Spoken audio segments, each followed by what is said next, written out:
Senhoras e senhores, o maior choque geopolítico da década no hemisfério ocidental acaba de ser oficialmente confirmado.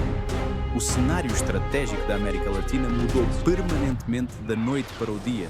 De acordo com um comunicado de imprensa urgente emitido pelo Pentágono às 14 hora do leste, ontem, o Departamento de Defesa confirmou: forças de operações especiais dos eixo-patis, em uma operação ultra-secreta coordenada com agências de inteligência federais, executaram com sucesso a captura de Nicolás Maduro, bem na capital, Caracas, Venezuela.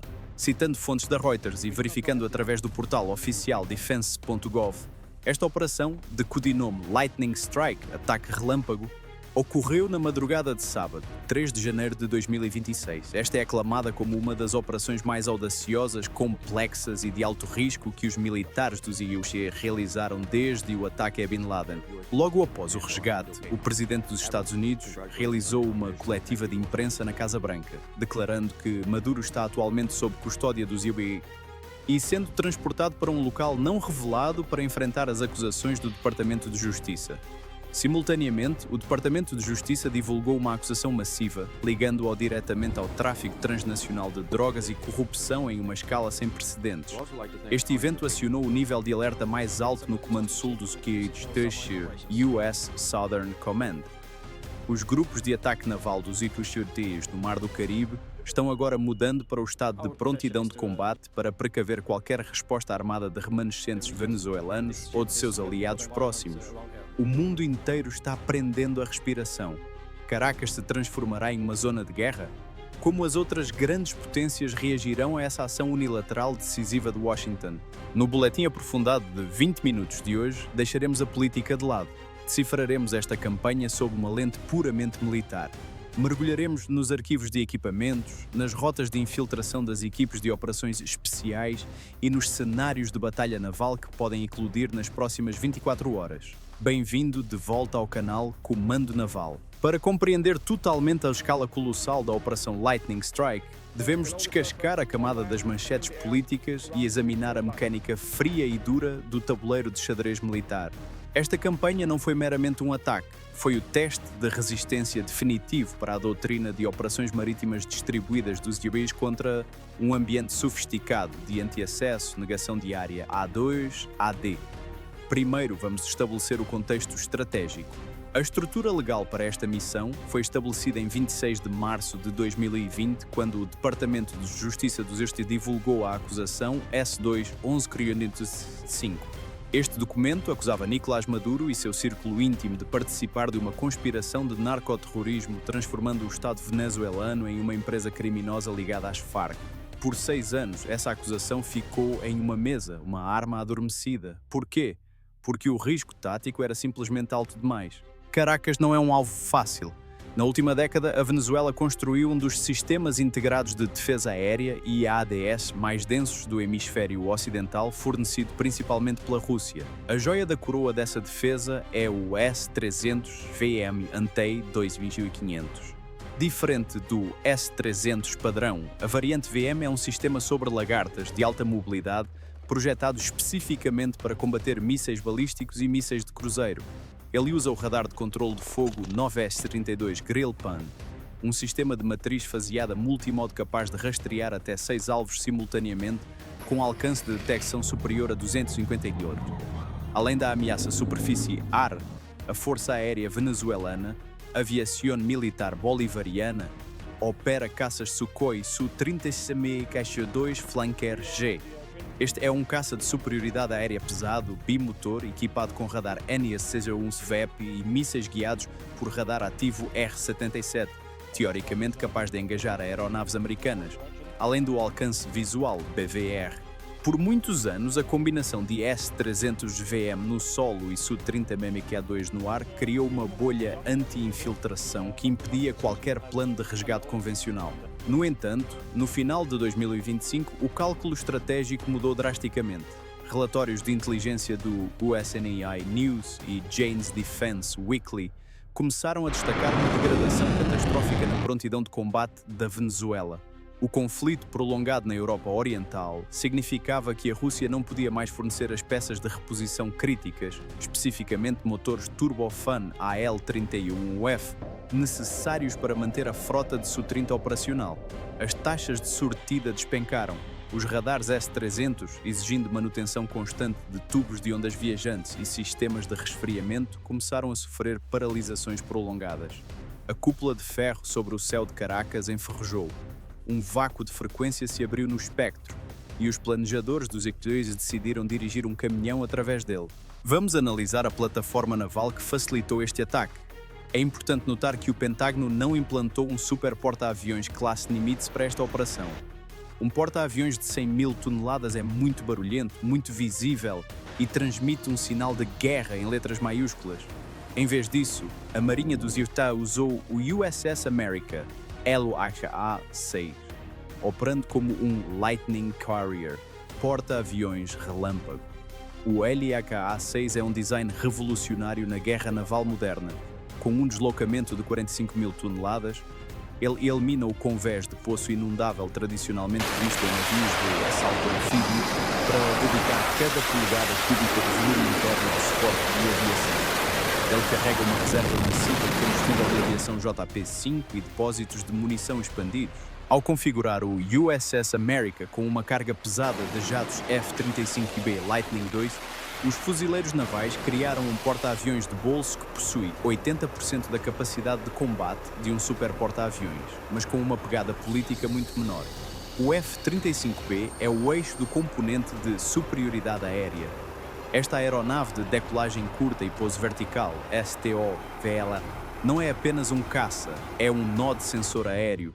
Seu radar de varredura eletrónica ativa, AESA AN APG-81, e o sistema de abertura distribuída, DAS, permitem que ele absorva as emissões eletrónicas das defesas venezuelanas, localize posições de radar S-300 e as interfira usando o conjunto de guerra eletrónica integrado ASQ-239 Barracuda. Nesta campanha, os F-35B provavelmente voaram no modo limpo, sem carregar pilones de armas externos, para manter a furtividade máxima, agindo como um escudo invisível para a equipe de infiltração. Agora, sobre essa rota de infiltração. A distância das águas internacionais do Caribe até o Palácio de Miraflores é de cerca de 20 a 30 milhas, dependendo do ponto de partida, mas a rota é perigosa devido à Cordilheira Costeira, a Cordilheira de La Costa, que se ergue abruptamente do mar. Para navegar neste terreno à noite sem ser detectado, são necessários helicópteros MH-60M, Black Hawk do 96º Regimento de Aviação de Operações Especiais, SOAR. Estes não são helicópteros militares padrão. O modelo Black Hawk Mike é uma fera fortemente modificada. Ele é equipado com motores IT-706 GE-700, fornecendo 2.600 cavalos de potência no eixo cada, permitindo um desempenho extremo em grandes altitudes e clima quente. Mais importante, eles são equipados com o radar AN-APG-187 Silent Night, um radar de acompanhamento, evitamento de terreno que permite aos pilotos voar colados ao solo, significando apenas alguns pés acima das copas das árvores, em condições de visibilidade zero. Isso permitiu que a força de infiltração ocultasse sua aproximação atrás da sombra de radar das montanhas, usando efetivamente a geografia da Venezuela contra eles mesmos. Apoiando os Black Hawks, provavelmente estavam os MV-22B Osprey. Enquanto os Black Hawks são os arrombadores de portas, os Ospreys são os transportadores. Com seu design de rotor basculante, eles oferecem a velocidade de uma aeronave turbo-hélice, mais de 300 milhas/hora, e a capacidade de pouso de um helicóptero. No cenário Lightning Strike, os Ospreys estariam pairando logo ao largo da costa, atuando como pontos de reabastecimento e armamento avançado, FARP, ou transportando uma força de reação rápida, QRF, caso a equipe principal ficasse imobilizada. No solo, os operadores do JSOC, Comando Conjunto de Operações Especiais, suspeita-se ser uma combinação de DEV-GRU, SEAL Team 6 e CAG, Delta Force. Operaram com uma superioridade tecnológica tão grande que foi quase injusto. Sua principal vantagem foi o GPNVG-18, óculos de visão noturna panorâmica terrestre. Ao contrário dos óculos de visão noturna binoculares padrão, que oferecem apenas um campo de visão de 40 graus, como olhar através de um rolo de papel higiênico, Este tipo, 4 olhos, oferece um campo de visão de 97 graus.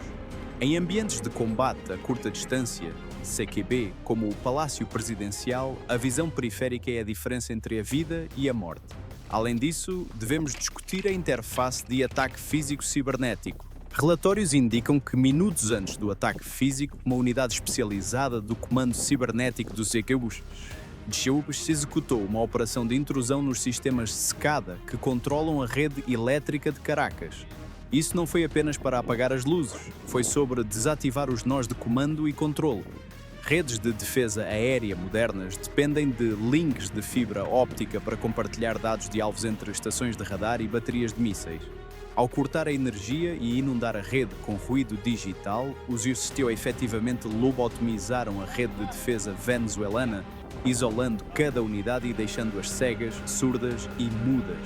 Resumo do contexto técnico. Os militares dos US trouxeram um ecossistema de furtividade de quinta geração, F-35B, apoiado por uma força aérea de voo rente ao solo de classe mundial, Sentinel SOAR, e equipados com os dispositivos ópticos de combate noturno mais avançados, GPNVG-18, para enfrentar um sistema de defesa de quarta geração da era soviética em degradação.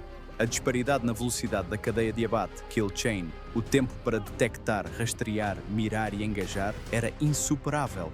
Os sistemas venezuelanos ainda estavam aquecendo os tubos de radar enquanto os operadores americanos já estavam arrombando a porta do alvo. Agora, vamos passar das possibilidades de planejamento teórico para a realidade fria e brutal da guerra no terreno. Com base na reconstrução de gravações de rádio vazadas, relatos de testemunhas residentes em Caracas nas redes sociais e cronogramas oficiais do Departamento de Defesa, agora podemos montar a execução minuto a minuto da Operação Lightning Strike. Isso não foi uma briga caótica, foi uma dança de violência orquestrada em velocidade vertiginosa. Hora H menos 10 minutos, G1 50, hora local.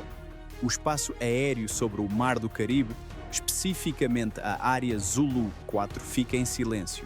Os controladores de tráfego aéreo comercial em Maiquetía relatam perda súbita de feeds de radar de vigilância secundária. Esta é a primeira ação cinética da noite, a implantação de MALT-X, isca em miniatura lançada do ar.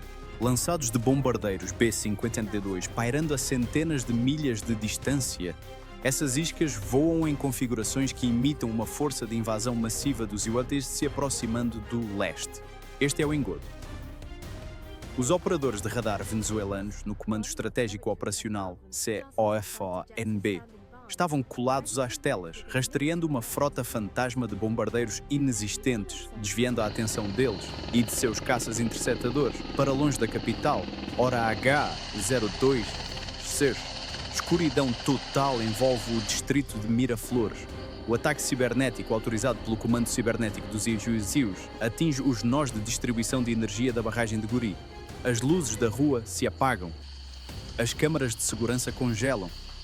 A cerca elétrica que cerca o complexo presidencial é desativada. Dentro do palácio, os geradores de emergência ligam, mas há um atraso crítico de 45 segundos. Nesses 45 segundos, os Night Stalkers, caçadores da noite, chegam. Helicópteros MH-60M. Black Hawk voando baixo, operando totalmente no escuro sem luzes de posição, aproveitando a sombra acústica de edifícios altos para ocultar a aproximação. Eles não lançam flares para pousar, executam uma técnica de pairar logo acima dos pátios internos. Cordas de rapel rápido são lançadas. 02D02, infiltração. A equipe Alpha, composta por operadores do Grupo de Desenvolvimento de Guerra Especial Naval, DEV-GRU, toca o solo. Eles não entram pela porta da frente. Usando cargas explosivas de violação localizadas, eles explodem pontos de entrada através das paredes reforçadas da ala oeste, contornando as principais zonas de abate estabelecidas pela Guarda Presidencial.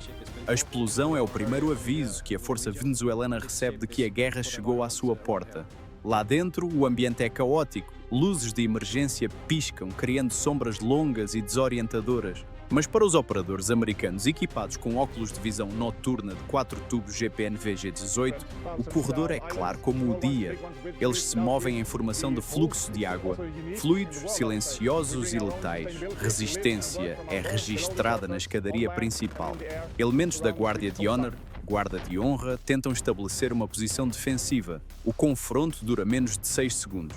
Os operadores usam granadas de atordoamento, NFDD, e disparos duplos precisos. A diferença no treinamento é imediatamente óbvia. Os guardas disparam armas automáticas cegamente, enquanto os operadores executam disparos calculados.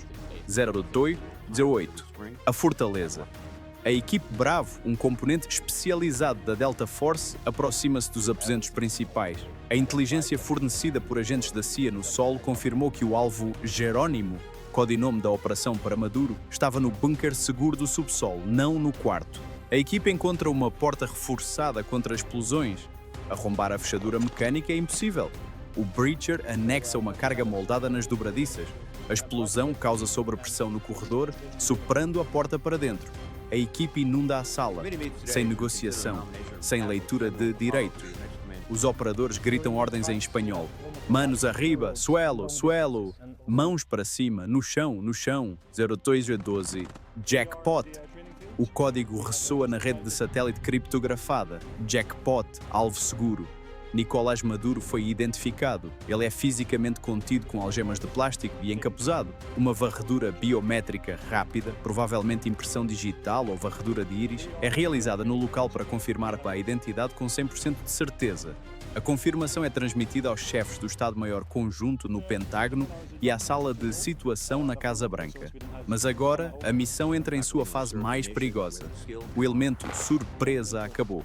O vespeiro foi chutado. 02-15, reação, o choque passa. O comando militar venezuelano percebe que isso não é um golpe, é uma captura estrangeira. O batalhão de infantaria 311, leal ao regime, começa a rodar tanques T-72B1 para fora do quartel Fuerte Tiuna, a apenas 4 milhas de distância. Suas ordens são simples: nivelar o palácio se necessário, nada deve sair. Simultaneamente, sistemas de defesa aérea portáteis, MANPADS, mísseis disparados do ombro como o Igla-S, estão sendo distribuídos para unidades de milícia nos telhados ao redor do palácio. O espaço aéreo acima de Miraflores está rapidamente se tornando uma zona de negação total. 02-20. Extração. O comandante da Força Terrestre toma a decisão. Extração quente. O plano original de sair pelo pátio é abortado devido a morteiros chegando. A equipe move o alvo para o ponto de extração secundário, o telhado. Isso exige que os MH-60M realizem uma decolagem sob fogo. Quando o helicóptero líder desce, recebe fogo de armas leves dos complexos de apartamentos ao redor. Os artilheiros de porta no Black Hawk abrem fogo com metralhadoras rotativas M134 minigun de 6 canos. A cadência de tiro, 3.000 tiros por minuto, cria uma parede de chumbo, suprimindo as posições da milícia. O som é ensurdecedor, um rasgo contínuo de tecido ecoando por todo o Vale de Caracas. Os operadores empurram o alvo de alto valor, HVT, para a cabine. O pássaro de ferro decola imediatamente, inclinando-se bruscamente para o norte, puxando 2G enquanto acelera para atingir a velocidade de escape. 02-25. O Portal da Morte. Quando a formação sai dos limites da cidade, o Sistema Integrado de Defesa Aérea, IADS, da Venezuela finalmente acorda. Uma bateria de mísseis Buk M2 trava no último helicóptero. Os receptores de alerta de radar no cockpit gritam. O piloto lança chafiflares, iscas de magnésio queimando a 2.000 graus para enganar os sensores infravermelhos dos mísseis. Neste exato momento, os anjos da guarda intervêm. Um AA-18G Growler, circulando a 25.000 pés, dispara um feixe de interferência de alta potência diretamente no radar de controlo de fogo do Buk.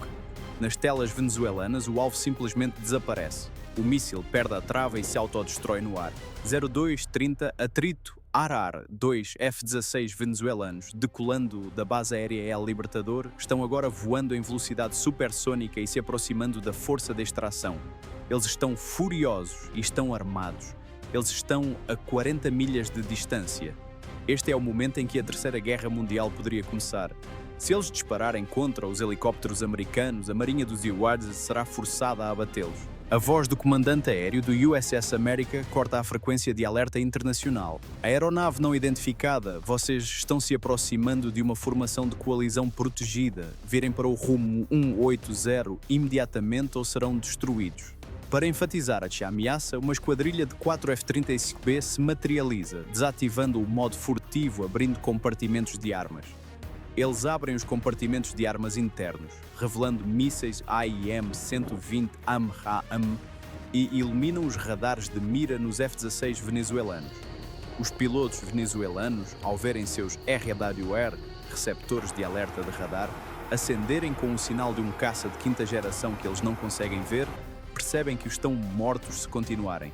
Eles quebram a formação, eles voltam, a crise diminui por um triz. 03 Ter, recuperação. O Black Hawk Leader anuncia rodas no convés a bordo do USS America. O pacote foi entregue, equipes médicas correm para verificar o HVT. Os operadores cobertos de poeira e adrenalina finalmente travam suas armas. Toda a operação, desde a primeira hélice cruzando a costa até o pouso final, ocorreu em exatos 60 minutos. Em 1 hora, a estrutura de comando de uma nação soberana foi desmantelada. Os tanques em Fuerte Tiuna desligam os motores. Os F-16 pousam. O silêncio retorna a Caracas, mas o equilíbrio de poder mudou irreversivelmente. O ataque relâmpago teve sucesso não apenas pela bravura dos homens no solo, mas pela sincronia perfeita e aterrorizante de uma máquina militar moderna lutando como um corpo unificado. Com a poeira tática baixando e Nicolás Maduro já sob custódia do Ceuta, devemos agora voltar nossa atenção para o terremoto estratégico que esta operação desencadeou. Por que os Estados Unidos escolheram agir agora, após anos de sanções e impasses diplomáticos? E mais importante, o que isso significa para o equilíbrio de poder global? Para entender o momento, devemos olhar além dos comunicados de imprensa oficiais sobre tráfico de drogas. Enquanto a acusação é o veículo legal, o motivo estratégico que impulsiona essa decisão é quase certamente o conceito de competição entre grandes potências. Na última década, a Venezuela serviu como uma base avançada para os principais rivais dos países no hemisfério ocidental. A Rússia usou aeroportos venezuelanos para rotacionar bombardeiros Tu-160 com capacidade nuclear. A China aproveitou a geografia da Venezuela para estabelecer estações de rastreamento de satélites, monitorando lançamentos espaciais dos Seychelles a partir da Flórida. O Irã usou o país como um centro logístico para suas redes de procuração. Ao executar a Operação Lightning Strike, o Pentágono aplicou efetivamente a doutrina Monroe, com um nível de agressividade militar que não víamos desde a invasão do Panamá em 1989. A mensagem para Moscou e Pequim é clara. O Mar do Caribe não é um oceano aberto para a expansão de vocês. É uma fortaleza e a Marinha do Zir detém a chave. Esta operação expõe uma fraqueza fatal na rede de alianças da Rússia. Por anos, o Kremlin prometeu garantir a segurança de Caracas. Eles venderam S-300. Eles enviaram contratados do grupo Wagner como guarda-costas. No entanto, quando a Marinha dos Zir avançou, a Rússia não fez nada. Por quê? Porque eles não podiam. Atolados na Europa Oriental, os militares russos não têm a capacidade de implantar uma marinha de águas azuis para desafiar um grupo de prontidão anfíbia dos EUs no Caribe. Essa falta de resposta destrói o mito da proteção russa. Isso sinaliza para outros regimes que dependem de Moscou, da Síria a partes da África, que, quando a situação fica crítica, a cavalaria não virá ao resgate. No entanto, as consequências serão graves. Devemos antecipar uma resposta assimétrica. Dificilmente veremos uma retaliação militar direta, mas devemos esperar um aumento na guerra da Zona Cinzenta. Provavelmente veremos um aumento nos ataques cibernéticos contra a infraestrutura crítica dos países, possivelmente originados de grupos patrocinados pelo Estado russo ou iraniano. Diplomaticamente, a China quase certamente usará este evento no Conselho de Segurança da ONU para pintar os Estados Unidos como um agressor imperialista, tentando reunir o Sul global contra o que chamarão de imperialismo ocidental. Além disso, devemos analisar o vácuo interno na Venezuela. A doutrina do ataque de decapitação, a remoção do chefe de Estado, é uma aposta de alto risco. A história do Iraque à Líbia nos ensina que remover um ditador não garante estabilidade, frequentemente convida ao caos. O exército venezuelano é agora uma cobra sem cabeça. Podemos ver a fratura das forças armadas, com algumas unidades se rendendo ao governo de transição e outras se transformando em grupos insurgentes liderados por senhores da guerra. O Comando Sul dos UARs deve agora se preparar não apenas para o combate, mas também para uma missão de estabilização humanitária em grande escala para evitar o colapso total do Estado, o que poderia empurrar mais milhões de refugiados para a fronteira dos IUs. No grande tabuleiro de xadrez de 2026, a Operação Lightning Strike é um ponto de virada. Ela marca o fim da era pós-Guerra Fria de passividade dos Estados Unidos na América Latina. Ela prova que, apesar da ascensão de rivais de nível equiparado, os Estados Unidos ainda mantêm a capacidade única de projetar poder esmagador, em qualquer lugar, a qualquer hora, com impunidade. A questão permanece: isso é um remédio cirúrgico para um câncer regional? Ou é o tiro de abertura de um conflito maior e mais sangrento pelo controle do hemisfério ocidental? Em resumo, os eventos das últimas 24 horas reescreveram os livros de história. A Operação Lightning Strike foi uma aula magistral de guerra conjunta moderna. Testemunhamos a integração perfeita da guerra cibernética para cegar o inimigo, guerra eletrónica para silenciar as suas defesas e operações especiais de elite para executar a captura. A Marinha e o Corpo de Fuzileiros Navais dos Ikebukati provaram que o conceito de Lightning Carrier, porta-aviões relâmpago, o USS America carregado com caças F-35B, não é apenas teoria, mas uma realidade letal capaz de derrubar regimes. A remoção de Nicolás Maduro prova que na era da furtividade e da velocidade, nenhuma fortaleza é inexpugnável e nenhuma distância é grande demais. Enquanto observamos a situação em Caracas se desenrolar, uma coisa é certa: o mundo acabou de ser lembrado da definição crua de poder naval. Continuaremos monitorando a movimentação da frota americana e a tempestade diplomática inevitável que se seguirá. Se você quer ficar à frente do ciclo de notícias com análises técnicas aprofundadas que não encontrará na mídia convencional, certifique-se de clicar no botão de inscrição e ativar as notificações. Este é o Comando Naval, mantendo você informado, mantendo você pronto. Fim da transmissão.